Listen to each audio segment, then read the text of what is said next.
Willkommen und schön, dass du hier bist. Das ist ein Kanal, der dir hilft, Deutsch zu lernen, indem du einfach zuhörst, nachdenkst und vielleicht ein bisschen mitfühlst. Wenn dir dieses Video gefällt, gib gern ein Like und abonniere den Kanal. Wenn nicht, auch in Ordnung. Schreib in die Kommentare, was dir fehlt.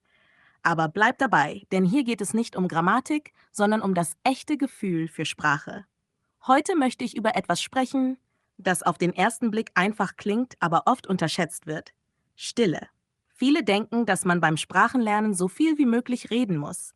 Und natürlich, sprechen ist wichtig, aber es ist nicht alles. Die besten Lerner sind oft nicht die, die am lautesten reden, sondern die, die am aufmerksamen zuhören. Stille ist nicht leer, sie ist voll von Beobachtung. Wenn du still bist, hörst du mehr. Nicht nur Wörter, sondern Töne, Pausen, kleine Veränderungen im Rhythmus. Du nimmst wahr, wie jemand betont, wann er lacht, wie seine Stimme weicher wird. Diese Dinge lernst du nicht aus einem Buch. Du lernst sie, wenn du einfach da bist und zuhörst. Ich habe oft bemerkt, dass Menschen, die ruhig sind, Sprache auf eine andere Weise aufnehmen.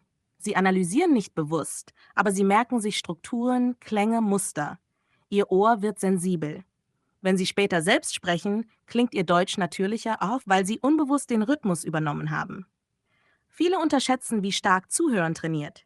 Es ist nicht passiv, es ist Bewegung im Inneren. Dein Gehirn arbeitet, vergleicht, sortiert, verbindet. Es ist wie beim Musizieren. Bevor du spielst, musst du hören können. Und genau das macht Stille so wertvoll. Wenn du ruhig bist, entsteht Raum. Raum, um wahrzunehmen, was wirklich gesagt wird. Oft hören wir nur die Wörter, aber nicht, wie sie gesagt werden. Doch die Melodie der Sprache ist fast wichtiger als die Grammatik. Sie sagt dir, ob etwas ernst, freundlich oder witzig gemeint ist. Ich erinnere mich an ein Gespräch, das ich einmal beobachtete. Zwei Menschen redeten und einer sprach sehr viel. Der andere sagte kaum etwas. Aber er hörte aufmerksam zu, nickte, stellte ab und zu eine kleine Frage. Am Ende dieses Gesprächs hatte der kaum gesprochen hatte, alles verstanden. Der andere dagegen hatte kaum etwas Neues gelernt. Das zeigt, wie stark Zuhören sein kann. Manchmal denken wir, Stille bedeutet Unsicherheit. Aber das stimmt nicht. Stille kann Stärke sein. Sie zeigt, dass du beobachtest, dass du präsent bist. Wenn du in einer neuen Sprache zuhörst, lernst du, was echt klingt und was nur Übersetzung im Kopf ist. Du lernst, wie Deutsche denken, wie sie Pausen machen, wann sie direkt werden. Ich glaube, Stille ist wie eine Lupe.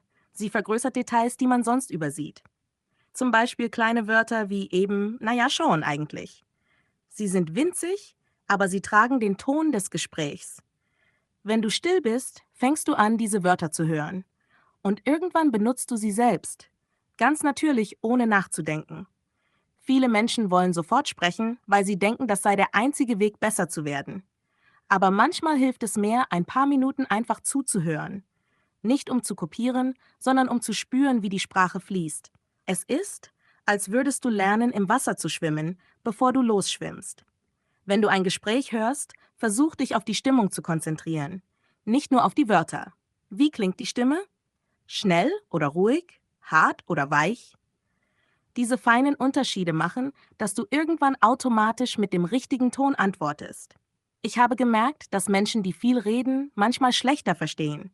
Sie hören nur auf das, was sie selbst sagen wollen. Aber stille Menschen nehmen die ganze Szene wahr. Gesten, Gesichter, die Atmosphäre. Das alles ist Teil der Sprache. Vielleicht ist das der Grund, warum ruhige Lerner oft tiefer verstehen. Sie übersetzen nicht jedes Wort, sondern fühlen die Bedeutung. Und das ist das Ziel beim Lernen. Nicht jedes Mal im Kopf übersetzen, sondern einfach verstehen, was gemeint ist. Trotzdem heißt Stille nicht, sich zurückzuziehen. Es heißt, bewusst zu beobachten. Wenn du ruhig bist, machst du dich bereit. Du lässt Wissen in dich hineinfließen. Sprache wächst dann in dir. Ohne Druck, ohne Zwang. Ich denke, jeder hat diese Momente, in denen man einfach still ist und hört. Und genau dann entsteht etwas. Du merkst plötzlich, wie Sätze aufgebaut sind, wie Wörter miteinander tanzen. Es ist, als würde dein Ohr anfangen, das Muster zu erkennen, bevor du es erklären kannst. Ich finde, es ist kein Zufall, dass gute Sprecher fast immer auch gute Zuhörer sind. Wer zuhören kann, lernt, wie Kommunikation funktioniert. Wann man etwas sagt, wann man besser schweigt, wie man auf eine Frage reagiert. Wenn du also manchmal still bist, denk nicht, dass du zu wenig tust. Du tust gerade das Wichtigste. Du baust das Fundament. Denn jedes gute Gespräch beginnt mit Zuhören. Und vielleicht, wenn du das nächste Mal jemandem zuhörst, kannst du dir sagen, ich lerne gerade. Ich höre nicht nur Wörter, ich höre, wie Sprache lebt. Und genau da beginnt echtes Verstehen. Die Stille ist kein Zeichen von Schwäche. Sie ist ein Zeichen von Aufmerksamkeit. Und wer aufmerksam ist, lernt schneller, tiefer, ehrlicher. Manchmal reicht es, still zu bleiben und einfach da zu sein. Der Rest kommt mit der Zeit. Und vielleicht ist das der schönste Teil am Lernen, zu merken, dass selbst Stille sprechen kann. Wenn man still ist, passiert viel mehr, als man denkt. Außen sieht es ruhig aus, aber im Inneren ist Bewegung. Gedanken entstehen, Bilder tauchen auf, Wörter bekommen Bedeutung. Beim Zuhören arbeitet das Gehirn auf eine erstaunlich aktive Weise. Es ordnet Informationen, vergleicht Strukturen und sucht automatisch nach Mustern. Das ist kein passives Warten. Es ist wie ein stilles Mitdenken.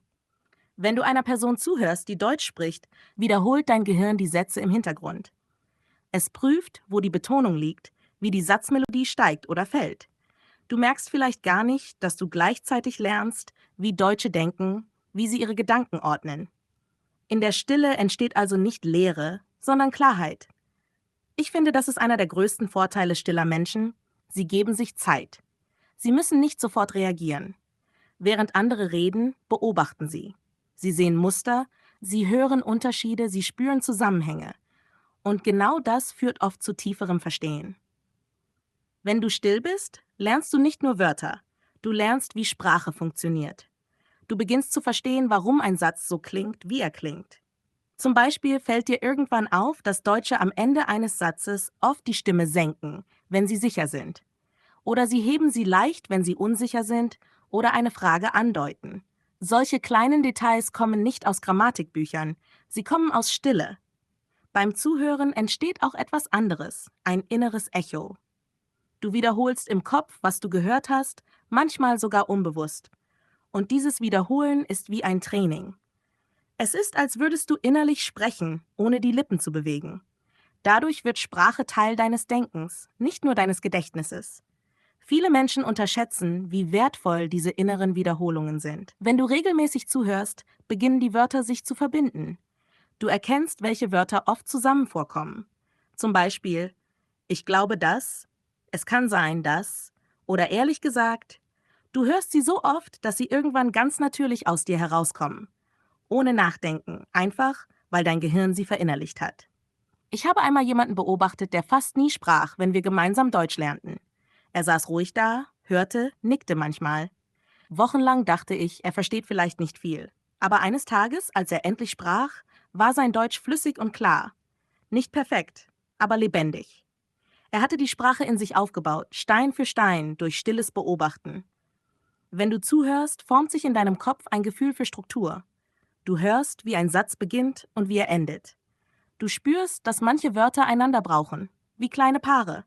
Zum Beispiel aufstehen, früh, schlafen, spät, gehen, schnell.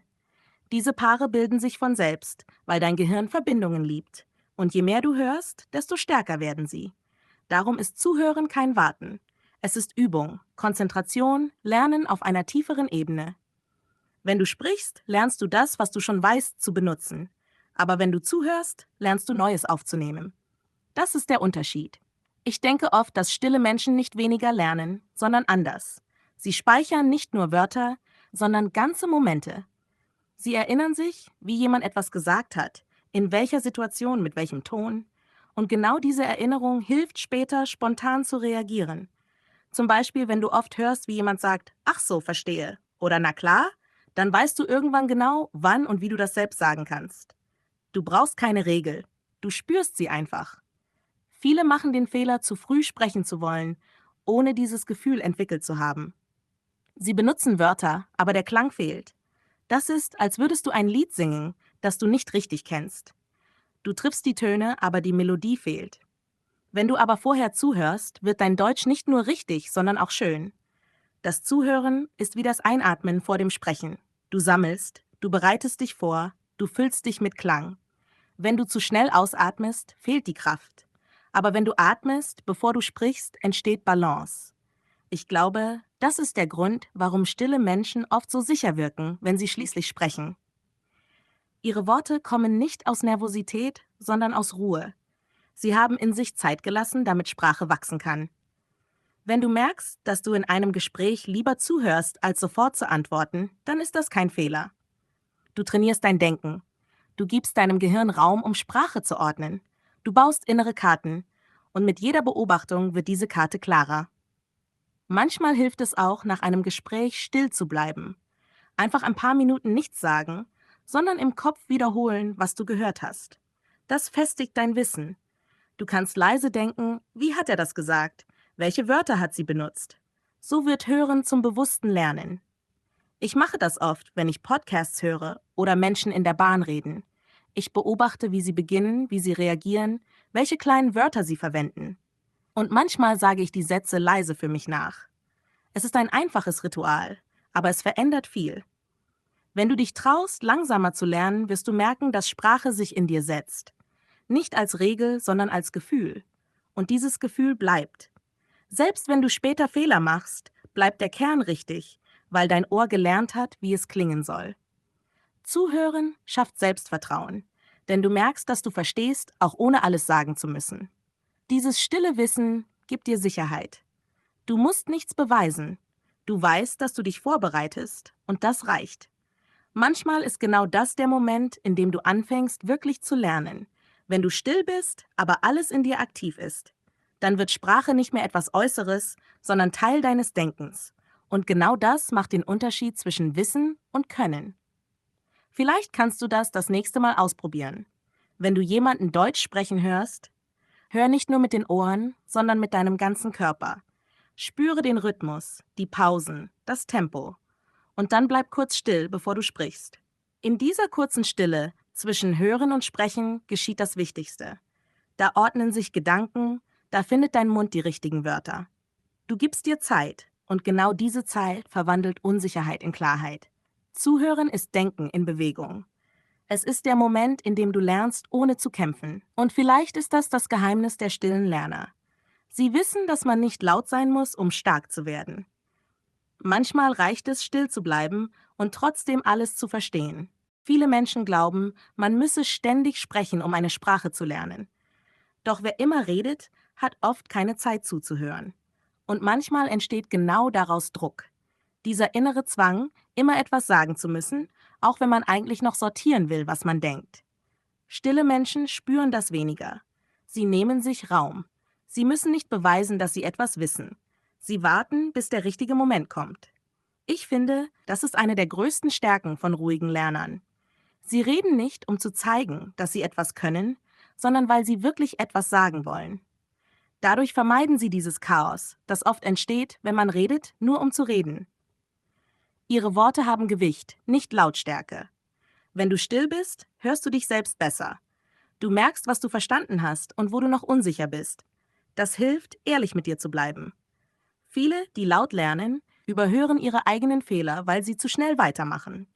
Aber wer ruhig bleibt, spürt, wo es hakt und kann genau dort ansetzen. Ich habe einmal mit jemandem gelernt, der fast nie sofort antwortete. Er machte immer eine kleine Pause, bevor er sprach. Am Anfang dachte ich, er zögert, weil er unsicher ist. Aber dann merkte ich, dass er einfach nachdachte. Seine Antworten waren immer klar, kurz und genau. Er sagte weniger, aber alles, was er sagte, hatte Bedeutung. Diese Ruhe hilft, den Druck zu verlieren. Wenn du dich nicht ständig vergleichen musst, kannst du dich auf dich selbst konzentrieren. Viele Menschen machen sich beim Lernen kleiner, weil sie sehen, wie andere scheinbar schneller Fortschritte machen. Aber Tempo ist kein Maß für Tiefe. Wer langsam lernt, lernt oft gründlicher. Manchmal hilft es, sich daran zu erinnern, du musst nicht laut sein, um Fortschritte zu machen. Sprache wächst auch im Stillen. Du kannst zuhören, beobachten, wiederholen. Und das reicht. Dein Gehirn arbeitet, auch wenn dein Mund schweigt. Ich glaube, die Angst vor Fehlern wird kleiner, wenn man sich erlaubt, leise zu lernen. Wenn du nicht unter Beobachtung stehst, sondern einfach für dich übst, entsteht Sicherheit. Dann musst du dich nicht schämen, wenn du ein Wort vergisst oder einen Satz falsch beginnst. Du kannst stoppen, nachdenken, neu anfangen, ganz ohne Stress. Ich mache das manchmal selbst, wenn ich etwas Neues lerne. Ich spreche leise vor mich hin, korrigiere mich, höre den Klang. So entsteht eine Art Dialog mit mir selbst. Kein Lehrer, kein Publikum, nur ich und die Sprache. Und in diesem stillen Raum fühle ich mich frei, zu experimentieren. Ruhige Menschen haben oft eine feine Wahrnehmung. Sie merken, wann jemand müde klingt, wann jemand ehrlich ist oder sich verstellt. Diese Sensibilität überträgt sich auch auf Sprache. Sie hören die Bedeutung hinter den Worten. Dadurch verstehen sie nicht nur, was gesagt wird, sondern auch, wie es gemeint ist. Diese Fähigkeit hilft ungemein beim Lernen. Wenn du spürst, wie etwas klingt, musst du weniger übersetzen. Du verstehst intuitiv. Und das ist der Punkt, an dem Sprache wirklich lebendig wird, wenn du nicht mehr überlegst, sondern fühlst. Ich erinnere mich an eine Freundin, die immer dachte, sie sei zu still, um gut Sprachen zu lernen. Sie redete wenig, hatte aber ein gutes Ohr. Nach ein paar Monaten fiel auf, dass sie Redewendungen und Betonungen ganz natürlich übernahm. Ihr Deutsch war ruhig, aber fließend. Kein großes Vokabular, aber alles klang echt. Sie hatte nicht gelernt zu sprechen, sie hatte gelernt zu hören. Und das war ihre Stärke. Viele, die still sind, denken, sie müssten lauter werden, um besser zu sein. Aber oft ist es umgekehrt. Je mehr Ruhe du dir erlaubst, desto klarer wirst du.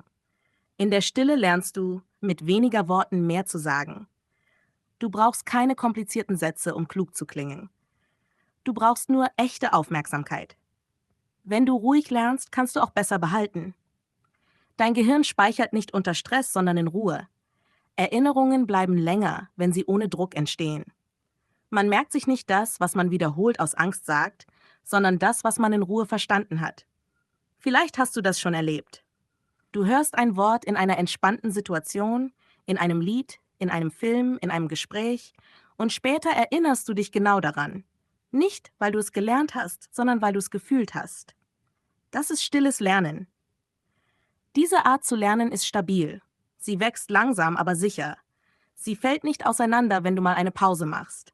Du brauchst kein tägliches Ziel und keinen Wettbewerb. Du brauchst nur Neugier und Vertrauen, dass alles seinen Platz findet. Ich glaube, leise Menschen lernen tiefer, weil sie sich selbst zuhören können. Sie merken, wann sie müde sind, wann sie offen sind, wann sie aufnahmefähig sind. Sie zwingen sich nicht. Sie lassen Sprache kommen. Und wenn sie kommt, bleibt sie. Manchmal denke ich, Druck ist der größte Feind beim Lernen. Er macht uns schneller, aber nicht besser. Wenn du ruhig bleibst, lernst du mit Freude. Du spürst Fortschritt, auch ohne ihn zu messen. Du merkst, dass du mehr verstehst, dass du fließender reagierst, dass du dich wohler fühlst. Das reicht. Vielleicht ist das Geheimnis. Nicht versuchen, perfekt zu werden, sondern ruhig zu bleiben. In der Stille lernst du, dich selbst zu hören. Und wenn du dich hörst, findest du deinen eigenen Rhythmus. Dann brauchst du keinen Vergleich, keinen Druck, nur Geduld. Diese Geduld ist keine Schwäche. Sie ist eine Form von Vertrauen in dich und in den Prozess. Du weißt, dass du lernst, auch wenn du gerade nichts sagst. Du weißt, dass Sprache wächst, wenn du ihr Raum gibst. Und genau das ist das Schöne am stillen Lernen. Du lernst in deinem Tempo, ohne Konkurrenz, ohne Angst. Und das Ergebnis ist nicht nur gutes Deutsch, sondern auch ein ruhigeres, sichereres Gefühl beim Sprechen. Wenn du also manchmal denkst, du seist zu still, erinnere dich daran, in der Ruhe liegt Kraft.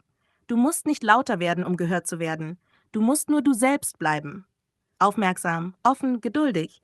Denn genau so lernt man am besten. Manchmal fragt man sich, wie man seine Ruhe eigentlich nutzen kann. Wie man still bleibt, ohne stehen zu bleiben. Denn Stille ist kein Stopp, sie ist ein Werkzeug. Wenn du lernst, sie bewusst zu verwenden, wird sie zu deiner größten Stärke. Beim Zuhören kannst du viel aktiver sein, als es aussieht. Versuch nicht nur die Wörter zu hören, sondern den Klang dahinter. Achte auf die Pausen zwischen den Sätzen, auf den Ton, auf die Energie in der Stimme. Wenn jemand plötzlich leiser spricht, frag dich, warum? Wenn jemand lacht, hör, wie das Lachen in die Worte zurückkehrt. So verstehst du mehr als nur den Text. Du verstehst die Stimmung. Ich mache das oft beim Schauen von Serien oder Interviews. Ich höre nicht nur, was gesagt wird, sondern wie.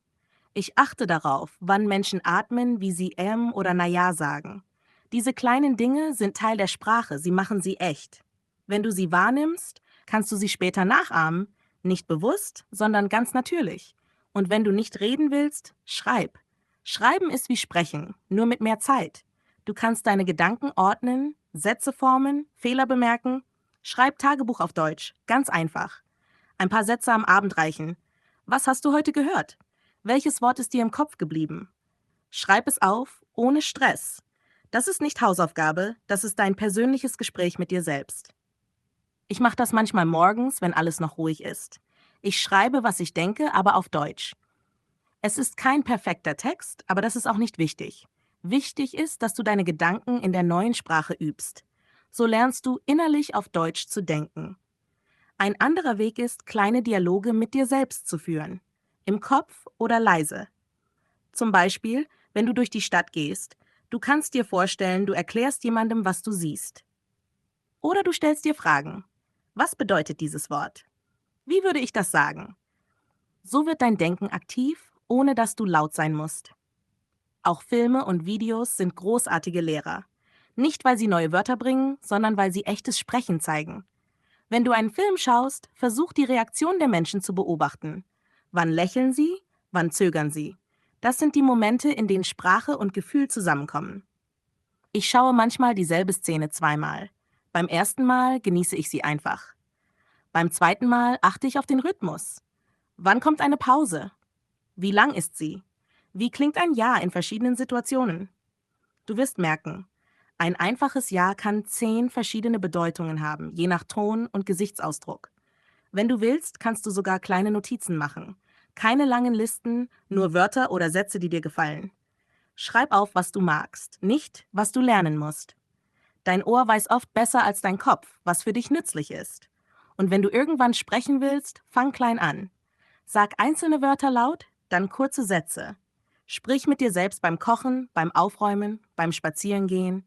Kein Publikum, kein Druck, nur du und die Sprache. Das ist der sicherste Weg, um das Schweigen in Bewegung zu verwandeln. Ich erinnere mich an eine Zeit, in der ich mich nicht getraut habe, laut zu sprechen.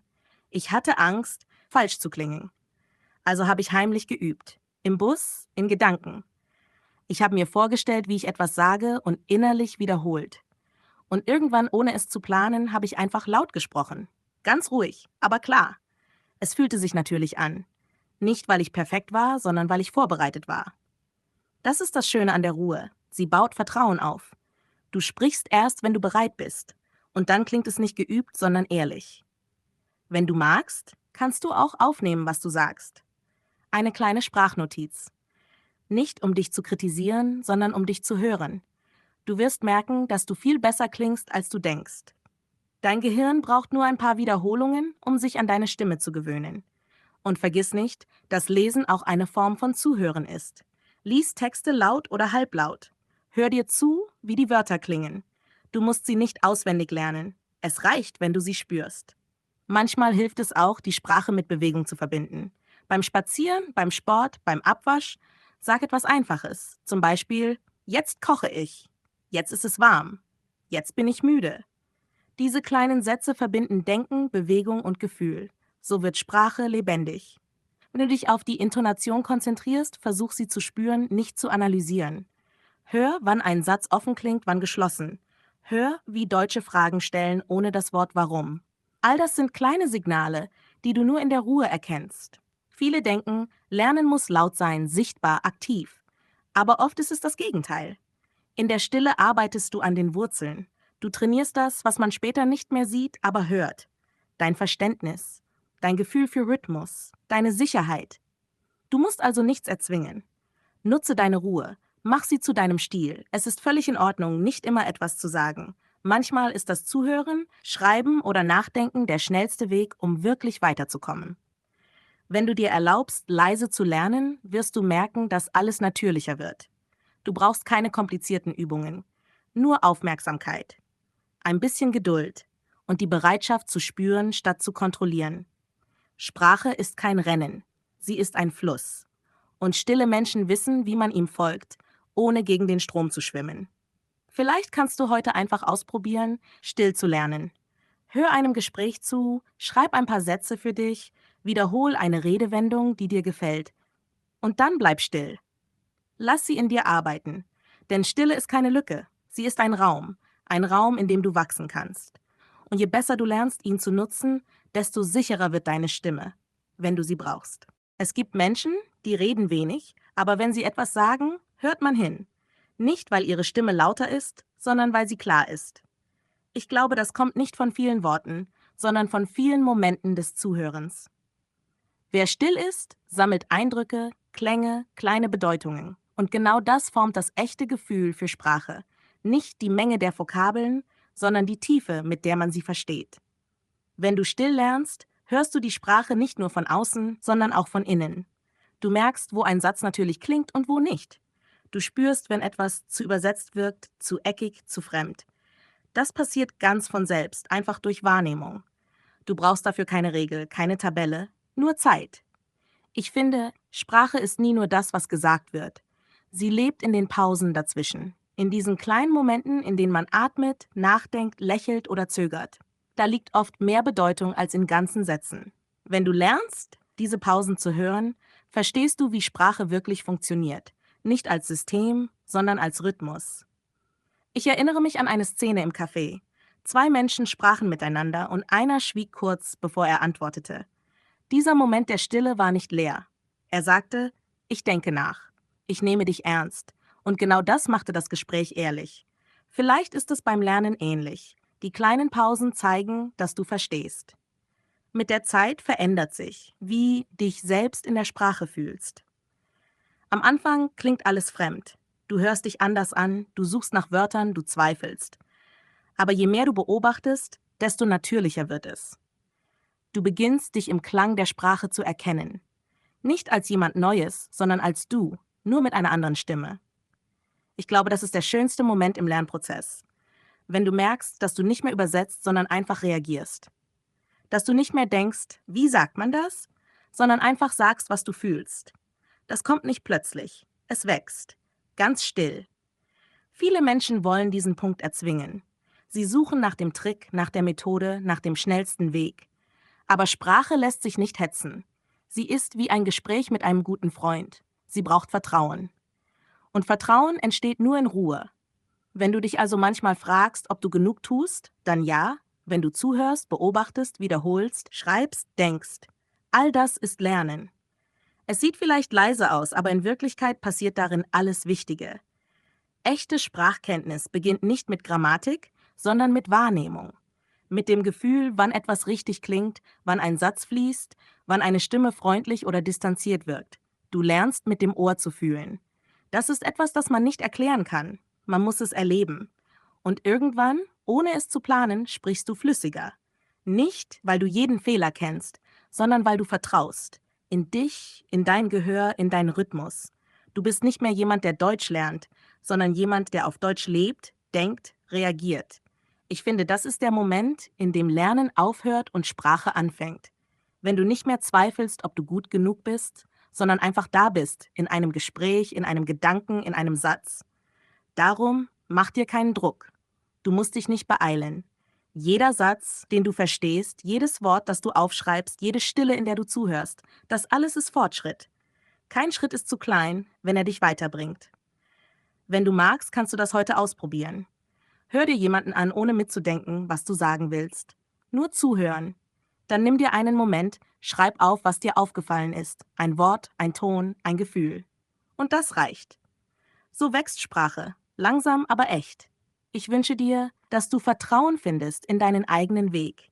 Dass du merkst, dass du nichts verlierst, wenn du still bist. Du gewinnst Tiefe. Und Tiefe ist das, was dich irgendwann freisprechen lässt. Danke, dass du heute zugehört hast. Wenn dir dieser Podcast gefällt, kannst du den Kanal abonnieren oder ein Like dalassen. Das hilft sehr. Und wenn du magst, schreib in die Kommentare, was dir beim Lernen schwerfällt oder worüber du gern eine nächste Folge hören würdest. Und falls du uns unterstützen möchtest, auf Patreon findest du alle Transkripte zu jedem Podcast, schon ab €1 im Monat. Der Link steht in der Beschreibung.